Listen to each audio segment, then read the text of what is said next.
सबसे पहले पहले अगर हम बात करें चैप्टर 1 की, इंट्रोडक्शन टू पार्टनरशिप, तो इसके अंदर जो इसका वेटेज है वो वेटेज कितना है? एक 3 मार्कर का क्वेश्चन पूछा जाएगा, एक 1 मार्कर का क्वेश्चन पूछा जाएगा और एक एमसीक्यू का क्वेश्चन पूछा जाएगा। अब आप लोगों के माइंड में ऐसा होगा, सर 5 मार्कर का तो चैप्टर है, तो इस पे क्यों फोकस इतना ज्यादा करने का? जो हम लोग 12 मार्कर्स के जो चैप्टर है, फाइनल अकाउंट्स है, एडमिशन है, रिटायरमेंट है, पहले उस पर फोकस ज्यादा करें ना। तो ये जो छोटे छोटे चैप्टर्स है ना, वो सब आपके स्कोरिंग चैप्टर्स है, क्योंकि इसमें पढ़ाई लिमिटेड है, जो सम्स करने वो लिमिटेड है और स्कोरिंग ज्यादा है। तो आपको इसके लिए इस चैप्टर का जो वेटेज है वो 3 मार्कर 1 मार्कर एमसीक्यू है। एमसीक्यूज तो आपको जो टेक्स्ट बुक के दिए हुए है उसका पूरा का पूरा एक बार वो गो थ्रू करना है, और टेक्स्ट बुक के बाद मैं एक आधा लेक्चर और भी खाली एमसीक्यू का लूंगा।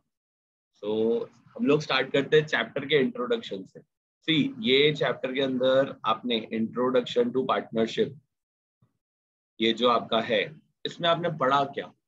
11th तक आप जो भी अकाउंट्स बना रहे थे, you are preparing accounts related to sole proprietorship. आप जो भी अकाउंट्स बना रहे थे that were related to sole proprietorship. आप 12th में आए तो आपको 2 बुक्स थी, one was basically the partnership and other was the company. तो ये जो आपकी बुक है वो पूरी पार्टनरशिप रिलेटेड है, और उसका फर्स्ट चैप्टर आपको बताता है कि एक्चुअली पार्टनरशिप बिजनेस क्या है।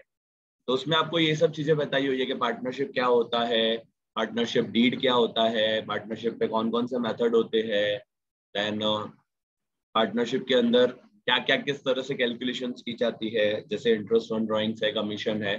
तो वो सब पॉइंट्स मैंने यहाँ कवर अप की है। मैं चैप्टर बेस पे नहीं जा रहा हूँ, मैं क्वेश्चंस बेसिस पे जा रहा हूँ। ओके, सबसे पहले पहले आते हैं तो व्हाट इज पार्टनरशिप? पार्टनरशिप क्या होता है?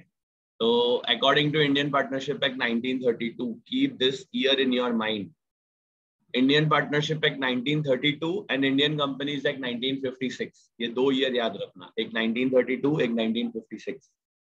सो 1932 इंडियन पार्टनरशिप एक्ट के हिसाब से आपको बताया गया है, partnership is the relation between the persons who have agreed to share profit and loss of a business carried on by all or any one of them acting for all. वो क्या है? पहली बात तो it is relation between the persons, 2 persons के बीच में एक बिजनेस रिलेशन है, और वो 2 पर्सन्स के बीच में जो रिलेशन है वो क्या है? It is to agree profit और लॉस ऑफ अ बिजनेस। एक जो दोनों का म्यूचुअल बिजनेस है, मतलब जो दोनों का दोनों पार्टनर्स है, एक बिजनेस सेटअप किया हुआ है, उसका जो भी प्रॉफिट या लॉस हो रहा है उसको शेयर करने का। एंड देयर इज पॉसिबिलिटी कि पार्टनरशिप में जो मैनेजमेंट है वो सब पार्टनर्स नहीं संभाले, कुछ पार्टनर्स ऐसे भी होते हैं जो सिर्फ कैपिटल इन्वेस्टमेंट में पार्टनर होते हैं। They are partner for profit sharing as well as for capital investment, उन्होंने पैसा इन्वेस्ट कर दिया है, but they are not working in partnership firm as a management और समथिंग लाइक दैट। तो वो आपका, इसके लिए इधर लिखा हुआ है कैरीड ऑन बाय ऑल, सबके सब बिजनेस करते हैं, और any one of them acting for all, या तो फिर कोई भी एक जना जो सबके बिहाफ पे, या 2 जने सबके बिहाफ पे बिजनेस कर रहे हैं। तो आपकी ये डेफिनेशन एक तो इम्पोर्टेंट है। सेकेंड आते हैं तो पार्टनरशिप डीड। पार्टनरशिप डीड क्या होता है? ये आपको पीडीएफ ग्रुप में मिल जाएगा, डोंट वरी। हर लेक्चर का पीडीएफ मैं स्पेशली जो बना रहा हूँ वो आपके लिए ही बना रहा हूँ, आपको ग्रुप में पीडीएफ रेगुलर बेसिस पे मिल जाएगा। Okay, so don't worry for that. Second है पार्टनरशिप डीड। पार्टनरशिप डीड क्या होता है? तो देखो, पार्टनरशिप 2 तरह से हो सकती है। फॉर एग्जांपल, मैंने और कृष्ण ने, हम दोनों ने सोचा कि हमको पार्टनरशिप बिजनेस ओपन करना है, हम लोगों ने ओरली एग्रीमेंट करके और बिजनेस स्टार्ट कर दिया। फिर इन फ्यूचर अगर कुछ मिसअंडरस्टैंडिंग होती है तो उसके लिए क्या, हमारे पास कोई एग्रीमेंट नहीं है, तो इसके लिए हम लोग क्या करेंगे, हम लोग जब भी बिजनेस स्टार्ट कर रहे हैं तो हम दोनों के बीच में पार्टनरशिप का एक एग्रीमेंट बना देंगे, and that partnership agreement in written form is known as nothing but partnership deed. उसको हम क्या बोलते हैं? Partnership deed. The written agreement of partnership in which all the provisions pertaining to the firm administration like profit and loss ratio, profit and loss ratio business का क्या रहेगा, details of partner, partner कौन कौन है और उसका क्या क्या रोल रहेगा, देन कैपिटल पे इंटरेस्ट कितना, ड्राइंग्स पे इंटरेस्ट कितना, कोई पार्टनर को एडमिट करना है तो कैसे, कोई पार्टनर को रिटायर करना है तो कैसे, वो पूरा का पूरा जो है वो सब चीजें मेंशन्ड होगी। And the written agreement is known as partnership deed, उसको हम पार्टनरशिप डीड बोलते हैं। तो ये 2 क्वेश्चन 1 मार्क में पूछ सकते हैं। थर्ड क्वेश्चन कम्स कि if partnership deed is silent, मतलब पार्टनरशिप डीड में कुछ भी मेंशन नहीं है in respect of percentage of interest on capital, here the importance is for interest on capital। यहाँ पे जो importance है वो क्या है, interest on capital। अगर partnership deed में कुछ भी mention नहीं है related to interest on capital, what percentage of interest will be charged? So the answer will be no interest will charge। अगर कुछ भी mention नहीं है तो interest नहीं मिलेगा पार्टनर्स को, कुछ भी mention नहीं है तो interest नहीं मिलेगा पार्टनर्स को। अगर मेंशन्ड होता तो इंटरेस्ट मिलेगा, नहीं मेंशन्ड है तो नहीं मिलेगा। इसी वे में अगर इंटरेस्ट ऑन लोन है, इधर अगर आपको ऐसा बोलता है कि it is interest on loan, भाई पार्टनर ने फर्म को लोन दिया है और उसके बिहाफ पे पार्टनर को कितना इंटरेस्ट मिलना चाहिए, वो पार्टनरशिप डीड में रिकॉर्डेड नहीं है। तो ये मैंने आपको बताया हुआ है कि इट इज 6% पर एनम, पूरे साल का 6%, and it is a basic, you can say the basic percentage. तो ये आपको याद रखना है। इंटरेस्ट ऑन कैपिटल है, no interest will be charge. Interest on loan है, 6% per annum will be charge. और इंटरेस्ट ऑन ड्रॉइंग्स है, उसमें भी no interest will be charge. Interest on drawings है तो उसमें भी no interest will be charge.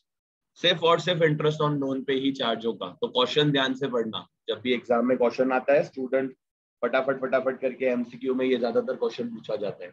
So students क्या करते हैं, फटाफट करके 6% लिख देते हैं, पर आपको पढ़ना है कि वो इंटरेस्ट ऑन कैपिटल है कि इंटरेस्ट ऑन लोन है, वो चीज है। इसके बाद है मेथड्स। तो मेथड्स में आप लोगों ने 2 मेथड पढ़े हुए हैं, that is fix capital method and fluctuating capital method. 2 type के मेथड होते हैं for maintaining capital account of partners. जिसमें फिक्स कैपिटल मेथड क्या होता है, फिक्स कैपिटल मेथड ऐसा होता है जिसमें जो कैपिटल रहता है वो फिक्स रहता है बिगिनिंग ऑफ और ईयर एंडिंग का, बट जो भी एक्सपेंसेस या इनकम है पार्टनर्स की, that all are recorded in partners current account.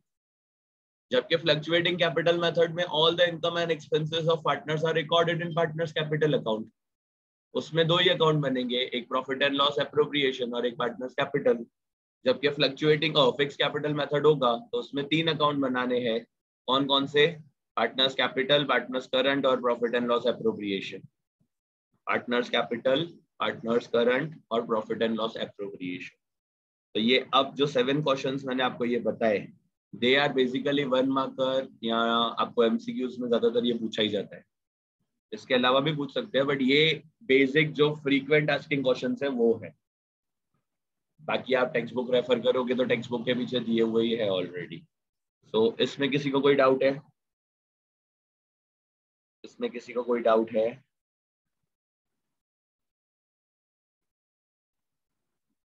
अभी तक जो बताया उसमें किसी को कोई डाउट?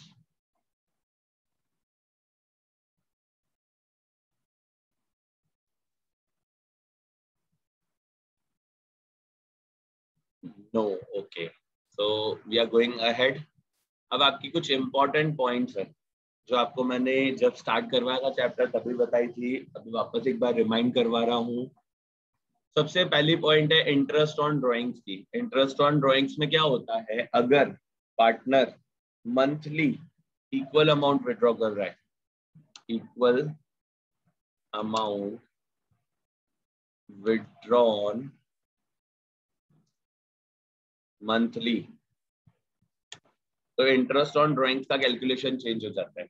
एक अमाउंट जैसे 10,000 रुपए एवरी मंथ विड्रॉ कर रहा है, अब वो बिगिनिंग भी कर सकता है, मिडिल भी कर सकता है, एंड भी कर सकता है। तो आपको क्या क्राइटेरिया याद रखना है कि अगर वो बिगिनिंग ऑफ द मंथ है, अगर वो बिगिनिंग ऑफ द मंथ है तो it will B 78/12। Beginning of the month है तो it will B 78/12। Middle of the month है तो इट विल बी 72/12 और एंड ऑफ द मंथ है तो इट विल बी 66/12। ये 3 क्राइटेरिया याद रखनी है। Beginning 78/12, middle 72/12, and of the month 66/12। और कमीशन के लिए जो हम लोग करते थे, तो कमीशन में क्या होता है, कमीशन ऑन प्रॉफिट है। एक या तो आपको नॉर्मली बोलेगा कमीशन ऑन प्रॉफिट, तो उसकी फॉर्मूला है profit into rate of commission upon 100। Normally भाई सपोज प्रॉफिट है 10 लाख रुपीज का और 5% कमीशन देनी है, तो 10 लाख इंटू 5 अपॉन 100, और यू कैन राइट डायरेक्टली 5%, तो आपको आंसर मिल जाएगा। बट अगर इधर वर्ड दिया हुआ है आफ्टर डिडक्शन, ये एक इंपॉर्टेंट पॉइंट है, आफ्टर डिडक्शन, अगर आफ्टर डिडक्शन वर्ड है तो आपका क्या हो जाएगा, फॉर्मूला चेंज हो जाएगा। It will B profit into rate of commission upon 100 plus rate of commission, profit into rate of commission upon 100 plus rate of commission. तो अगर हम लोग देखें तो अगर 10% कमीशन है तो वो क्या हो जाएगा, प्रॉफिट इंटू 10 अपॉन 110। 5% है तो प्रॉफिट इंटू 5%, 5 डिवाइड बाय 105। अगर वो 15% है तो प्रॉफिट इंटू 15 अपॉन 115, मतलब 100 में नीचे डिनोमिनेटर में प्लस कर देना है। तो ये 2 पॉइंट आपकी कैलकुलेशन में ज्यादा इंपॉर्टेंट है। थर्ड जो है वो मैं सम्स करवाते करवाते बता दूंगा, ठीक है। तो मैंने यहाँ पे कुछ 8 सम आपके लिए बना के रखे हैं, तो will start with the sums. अभी तक कोई पॉइंट में डाउट हो या कोई कंफ्यूजन हो माइंड में इस चैप्टर के थ्योरी पोर्शन रिलेटेड, या कुछ कंसेप्ट है जो आपको अभी तक आपने देखा हो और क्लियर नहीं हो, तो यू कैन आस्क मी। किसी को कुछ भी हो, you can ask me in the chat box or you can ask me through mic, no need to worry. Yes Aryan.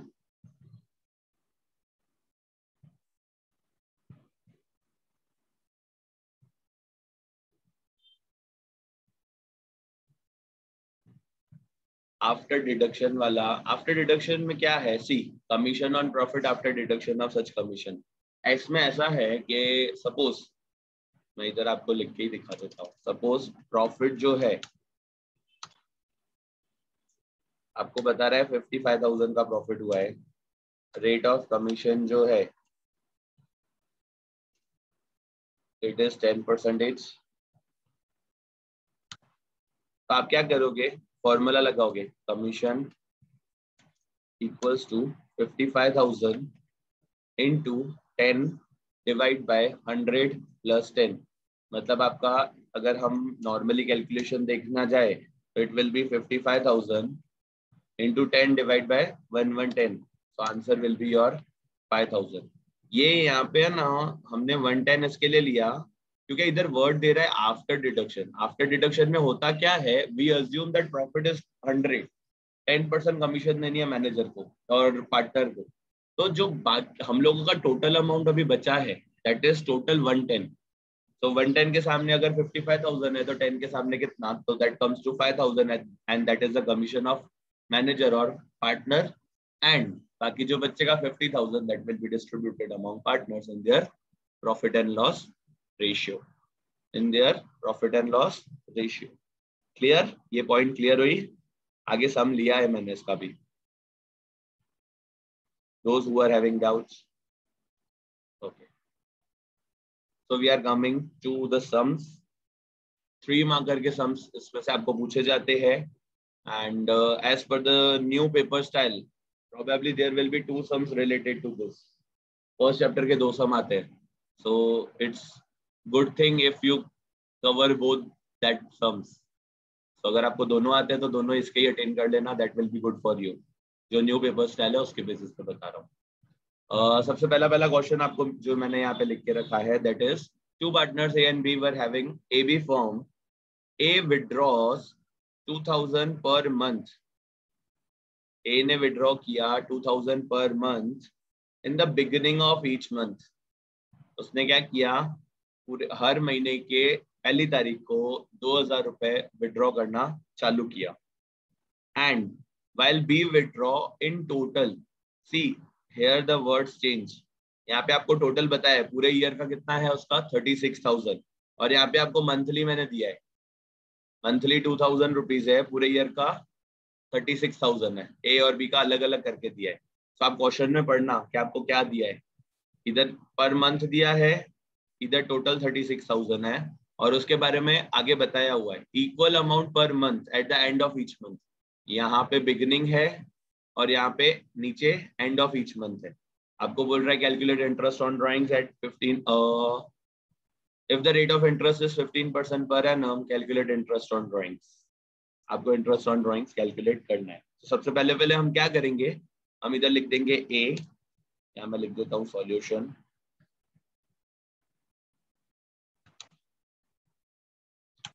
यहाँ पे लिख देंगे ए में हमको 3 चीजें चाहिए। क्या चाहिए? 3 चीजें।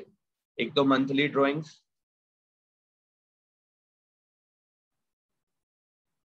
वो कितना है ₹2000, तो वो लिख दिया। रेट ऑफ इंटरेस्ट चाहिए, वो कितना है 15%, वो लिख दिया। और बिगिनिंग ऑफ द मंथ है तो कितना लिया जाएगा? बिगिनिंग ऑफ द मंथ है तो कितना लिया जाएगा? 78 डिवाइड बाई 12। क्या लेंगे हम? 78/12 लेंगे, तो वो आपने ले लिया। सेम एज बी के लिए भी हम लिख लेंगे पहले क्या क्या लेना है हमको। उसका मंथली हमको ड्राइंग्स निकालना पड़ेगा क्योंकि हमको ईयरली दिया हुआ है। तो मंथली हम निकालेंगे कैसे? 36,000 divide by 12, so it will be 3,000 per month। 36,000 divide by 12, it will be 3,000 per month। Rate of interest की बात की जाए तो रेट ऑफ इंटरेस्ट सेम रहेगा 15%। और एंड ऑफ द मंथ है, क्या है इधर आपको? एंड ऑफ द मंथ, तो it will be 66/12। It will be 66/12। तो अब आप क्या करोगे? कैलकुलेशन करोगे। Interest on drawings equals to monthly amount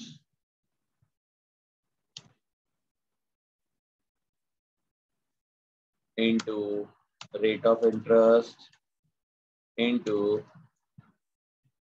specific ratio। तो ए का अगर मैं कैलकुलेट करता हूं तो it will B 2000 into 15% into 78 divide by 12। तो what is the answer?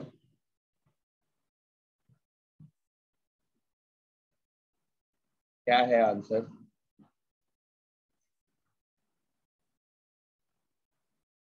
₹1950। And B का अगर कैलकुलेट करते हैं,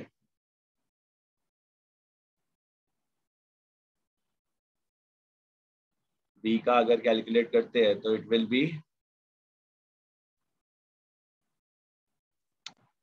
3,000 into 15% into 66 divided by 12।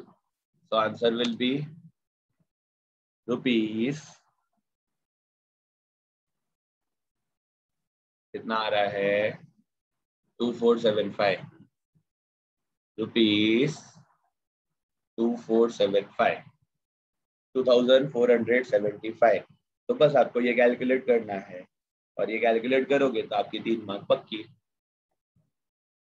आपका ये कैलकुलेशन हो गया अच्छे से तो आपकी 3 मार्क्स पक्की।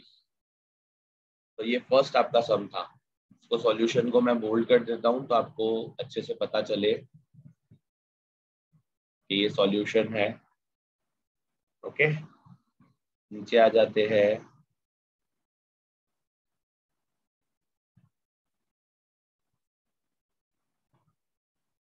नेक्स्ट पॉइंट पे आते हैं। तो इट इज, क्वेश्चन क्या दिया हुआ है आपको? X and Y are partners of a firm. Their capital proportion is 5:3। यहाँ पे आपको कैपिटल रेशियो दे दिया है 5:3। X was to be paid a 12% commission on profit after deduction of his commission। Word इधर बोल रहा है आफ्टर डिडक्शन। क्या वर्ड बोला हुआ है? After deduction. अगर आफ्टर डिडक्शन आया तो हमारी फॉर्मूला चेंज हो जाएगी। आपको बोल रहा है calculate the amount of interest amount received by x including profit. आपको क्या करना है? कैलकुलेशन करनी है। किस चीज की कैलकुलेशन करोगे आप? एक्स को कितना अमाउंट मिला, amount received by X will be equals to commission plus share of profit. Commission plus share of profit. So अगर मैं कमीशन की बात करूं तो पहले हम निकालेंगे commission of x.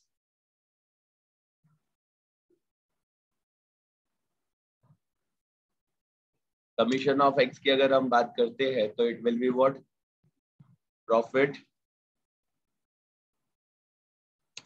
Into rate of commission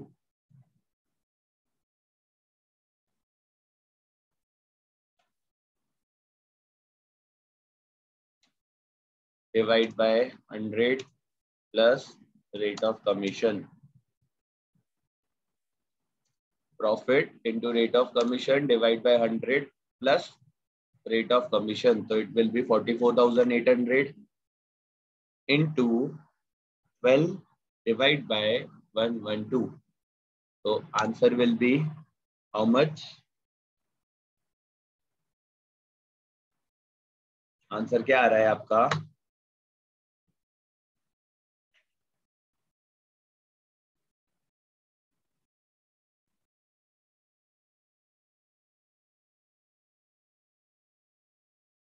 It is 4,800.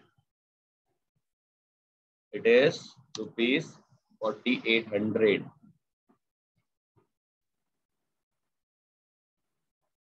तो ये आपकी कमीशन निकल गई. अच्छा, प्रॉफिट आफ्टर कमीशन कितना होगा?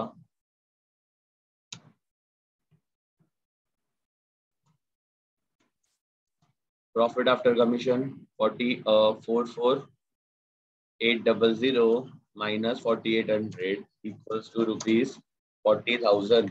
अच्छा, ये 40,000 को कौन सा रेशियो में डिस्ट्रीब्यूट करना चाहिए? कौन बताएगा मुझे? ये 40,000 को कौन सा रेशियो में डिस्ट्रीब्यूट करना चाहिए? Aryan is correct. बाकी लोग? Sanjana correct, Rohit correct.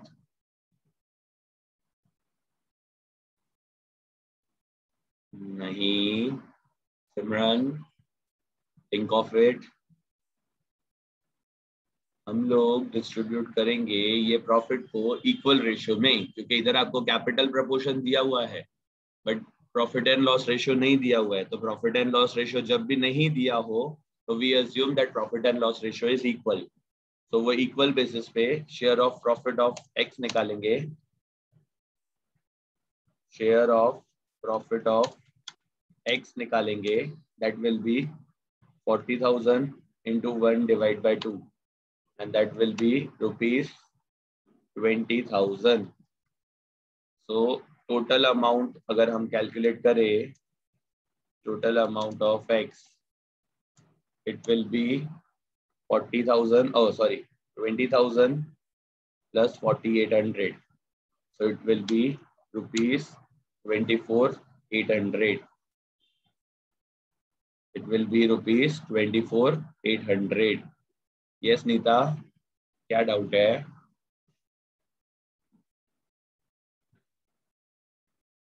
नीता,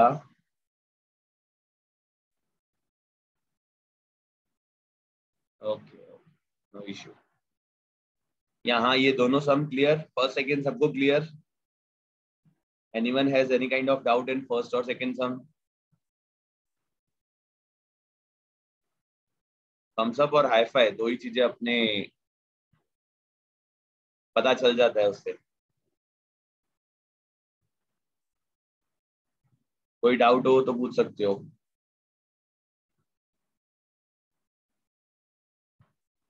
चलो तो थर्ड पे आते हैं. थर्ड की बात की जाए तो थर्ड में आपको क्या दिया हुआ है? It is P, Q and R.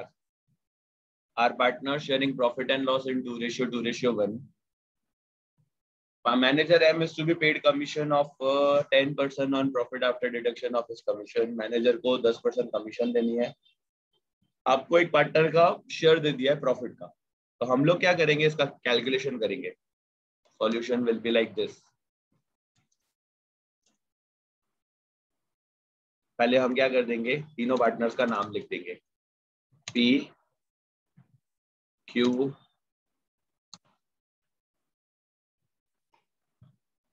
और आर, और लास्ट एक डाल देंगे टोटल का कॉलम। क्या कर देंगे, लास्ट एक डाल देंगे टोटल का कॉलम। पी का जो प्रॉफिट एंड लॉस रेशियो है वो कितना है, 2, आर का 1, और टोटल कितना हो गया 5। टोटल कितना हो गया 5। तो अगर मैं इसी में प्रॉफिट, ये पीएनएल रेशियो था, ये क्या था, प्रॉफिट एंड लॉस रेशियो। अगर मैं इसमें प्रॉफिट की बात करूं तो प्रॉफिट में आपको ये बता रहा है, इसका नहीं बताया हुआ है, इसका नहीं बताया हुआ है, बट इसका बताया हुआ है कि इसको 30,000 मिल रहा है, और आर का भी नहीं बताया है, आर में भी क्वेश्चन मार्क, और टोटल भी नहीं बताया है। तो आप लोग कैलकुलेट कर सकते हो, प्रॉफिट टू बी कैलकुलेटेड। आप अगर इसको 2 के सामने, इधर टी का जो रेशियो है वही क्यू का रेशियो है, तो इसको 2 के सामने 2 है, तो 30,000 के सामने कितना आएगा, तो इट विल बी सेम 30,000। इसका तो ऑलरेडी दिया हुआ है 30,000, और इसका क्या हो जाएगा, अगर 2 के सामने 1 है तो 30,000 के सामने कितना हो जाएगा, 2 के सामने 1 है तो 30,000 के सामने कितना हो जाएगा, 15,000। क्रॉस मल्टीप्लाई करोगे 30,000 इंटू 1/2, तो ये हो जाएगा 15,000। तो टोटल प्रॉफिट कितना हो गया, 30 + 30, 60 + 15, 75,000। तो वो आपका यहाँ लिख दिया। अब आप कमीशन कैलकुलेट करोगे,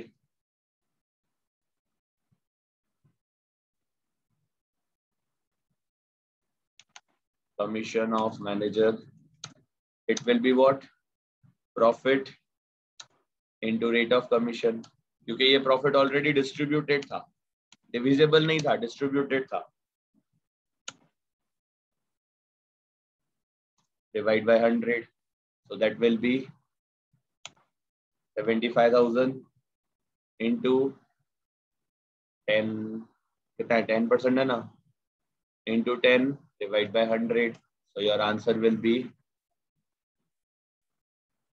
7500. Your answer will be 7,500 rupees. तो इस बेसिस पे अगर आपको कोई एक पार्टनर का प्रॉफिट का शेयर दिया हुआ है और उस बेसिस पे आपको कैलकुलेट करने के लिए बोला हुआ है, तो आप इस तरह से कैलकुलेट करोगे, इस तरह से कैलकुलेशन होगा। ठीक है, नेक्स्ट आते हैं 4th नंबर पे। तो आपको इधर ऐसा दिया हुआ है,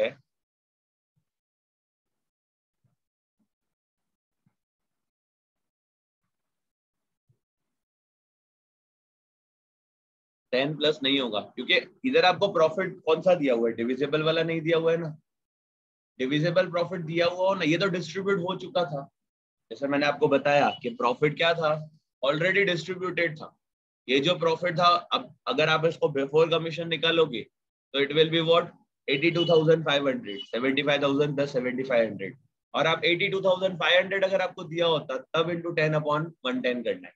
इधर आपको 75,000 दिया हुआ है, मतलब जो आपने निकाला वो ऑलरेडी डिस्ट्रीब्यूटेड वाला था, तो उसमें तो नॉर्मली निकाला जाएगा।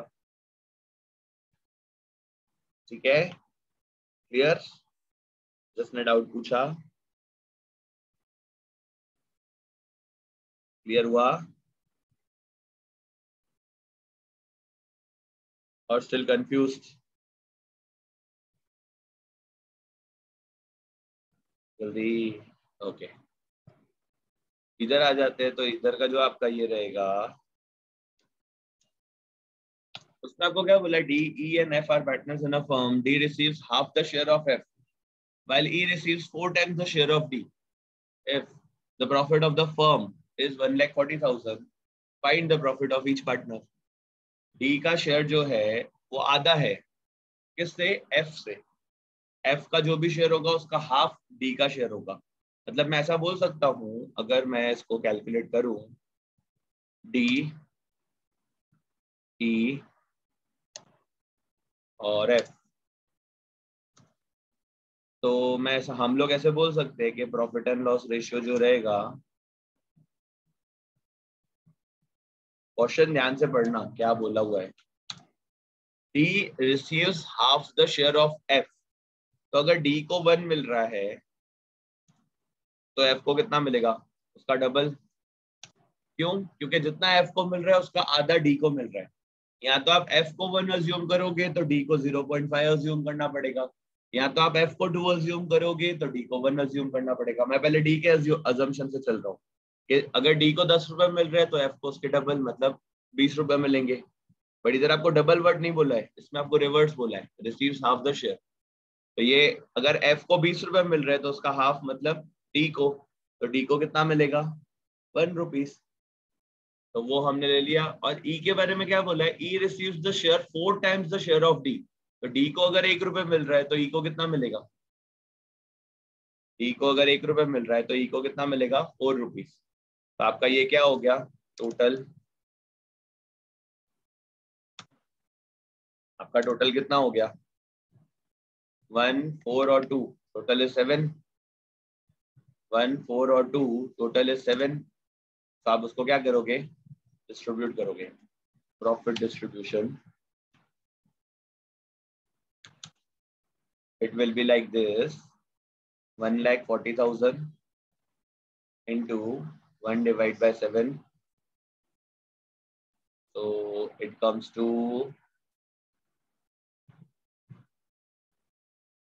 rupees 20,000.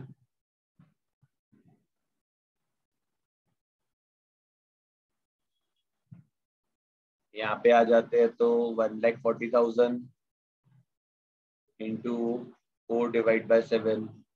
So it comes to 80,000. And यहाँ पे आ जाते हैं तो 1,40,000 into 2 divided by 7. So it comes to 40,000.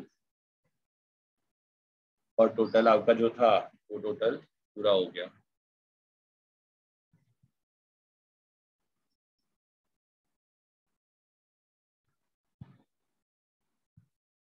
बस ये डिस्ट्रीब्यूशन करना है आपको प्रॉपर्ली। ये डिस्ट्रीब्यूशन अगर आपका प्रॉपर्ली हो गया तो आपका आंसर राइट हो जाएगा। आपको ये खाली डिस्ट्रीब्यूशन बताना है कि ये डिस्ट्रीब्यूशन किस तरह से करना है। ये आपका जो आंसर है वो रहेगा 40,000, मतलब आपको इधर लिख लेने का, प्रॉफिट